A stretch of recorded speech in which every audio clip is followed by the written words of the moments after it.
When we say that the police are institutionally misogynist, we're talking about a top to bottom problem of reproducing outcomes which disadvantage and perpetuate violence against women. Results that disadvantage violence against women? Is that what you're saying? I really can't tell. But statistically speaking, if the police are failing victims of violence in this country, it's not the female ones. So we can see that in terms of the internal processes of the police. 52% of officers who were found guilty of sexual misconduct between 2016 and 2020 kept their jobs. Well, that certainly sounds very bad, and I'm no defender of the police, but it makes me wonder, what exactly were the forms of sexual misconduct that they were being accused of? And also, who were being accused? Are we talking about violent offences against members of the public? Or are we talking about accusations of inappropriate remarks in the workplace, which really sort of nullifies the whole idea that it's relevant that they're police? And having read the reports from the American government regarding the statistics on prison rape, I know that female perpetrators are very much overrepresented. So are female police being accused at high levels? Because that would certainly explain how they're escaping any real punishment. And I'd also like to know what the numbers are and not just the percentages. Without this information and information about non-sexual violence, it's impossible to regard this police misconduct as any sign of misogyny or any related phenomenon. The second thing is that you've got an astonishingly regular pattern of cops being accused of domestic violence. At least one woman a week comes forward accusing officers or police staff of having perpetuated domestic violence. Yeah, okay, but there are female police officers, there are lesbian police officers, there are female police officers who might be doing domestic abuse against male partners. So how does any of this indicate misogyny? How does any of this stuff about individual police doing bad things imply that the organisation as a whole is in some way misogynistic? Because if we look at outcomes, if we look at the cumulative effects of policing on various communities, it's overwhelmingly men who are being negatively affected and who are receiving much worse service. And then you've also got what is it they're actually doing in their job. So there does exist an abuse to prison pipeline where women who have themselves experienced domestic abuse or sexual or physical abuse as children are more likely to end up in prison. And that's just everything wrong with feminism in a nutshell. That's a problem that mostly affects men. Yeah, men in prison are not an overwhelmingly privileged class. They're not mostly rich, they're not mostly safe. They are mostly poor men with a history of violent victimization and a lack of educational opportunity, and so on. But she just wants to talk about how that same thing affects women. Yeah, you go to a men's prison, you're not going to find a load of billionaires in there. You're going to find a load of victims of child sexual abuse and physical abuse, neglect, people who had negative experiences at school, who didn't achieve much in education, who had early negative experiences with the criminal justice system. And yeah, you're going to find a lot of victims of domestic abuse, a lot of victims of sexual abuse. I know of at least one study showing that most male rapists of women in British prisons were themselves sexually abused by women as children.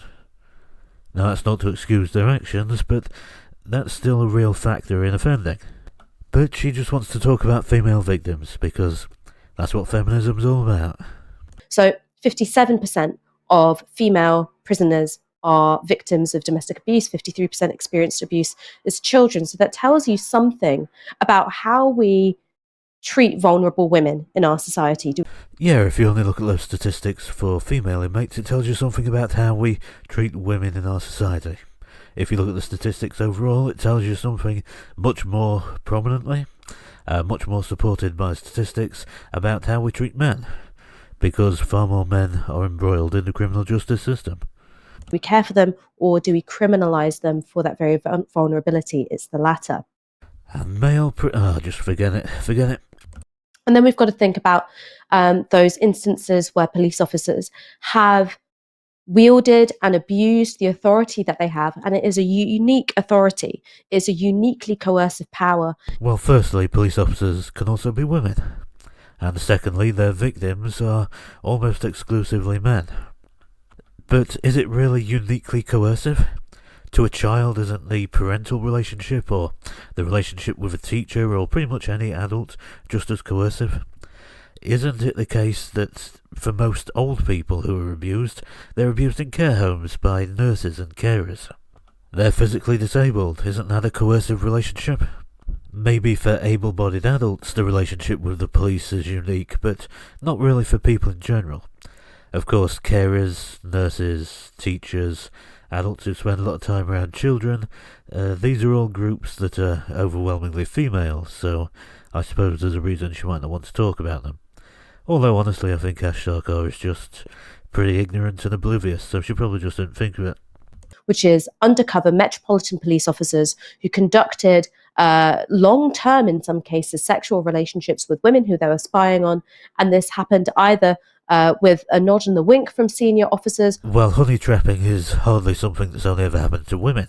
The most famous case is probably Mordecai Vanunu, right? Like, he is almost certainly the best known case. He was honey trapped by a woman. But don't expect Ash Sarkar to talk about that, because for her the outrage is entirely about potential victimisation of women. That's all. And I edited out a big list that she left of men in the police force who have abused women. But if we're going to go by how many people are abused by the police, then we're going to be deciding that they're misandrist and not misogynist. So it's an open secret that you have the dissemination of racist, misogynist, and homophobic material within private group chats. That's exactly what Wayne Couzens did with his colleagues who are now facing criminal investigation. But that's also what happened when you had 2 officers suspended for sharing selfies that they took with the murdered bodies of Bieber Henry and Nicole Smallman. I really don't know why this is such a big case for feminists. Yeah, a couple of police would spread images of a dead girl, or 2 dead girls. It's a bad thing to do. They were caught. They were sacked. That's how the system is supposed to work. That's an example of the system working properly, in fact. And over them being male officers that did it, and female officers who were pictured after being dead, there's no obvious implication that this is in any way misogynistic either. So I can only assume that the feminists are just finding it really difficult to find examples of women being mistreated, so this is the one that they choose to focus on.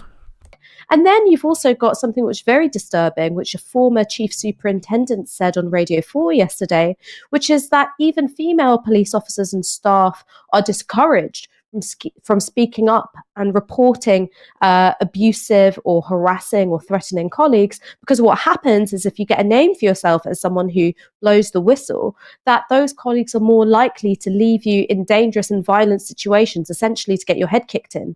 Well, yeah, the police are like any other gang, you know? They don't like grasses. But what's this got to do with misogyny? Like, if this is meant to be general criticism of the police, then why is it being framed as the police are really, really bad for women, and they do terrible, terrible things to women, and all the rest of this shit? So top to bottom, you've got a problem of culture, you've got a problem of outcomes, you've got a problem of internal procedures and practices. And that's what we mean when we say that the police are institutionally misogynist. Cool. But those terrible outcomes are mostly for men. You know, police violence is almost entirely a thing that happens to men, not to women. Treatment of victims is worse for men. Treatment of suspects is worse for men. Men are more likely to be convicted and charged when arrested, and are more likely to be arrested when accused of crimes, while male victims are far less likely to be well treated or to receive any form of justice. And this is especially the case with the sexual offences that she seems to care about more than any other type of offence. So again, this is a very standard feminist take. Look at something that happens mostly to men, ignore all the times that it happens to men and focus only on when it happens to women, and then pretend that it's happening to women because they're women rather than in spite of their being women.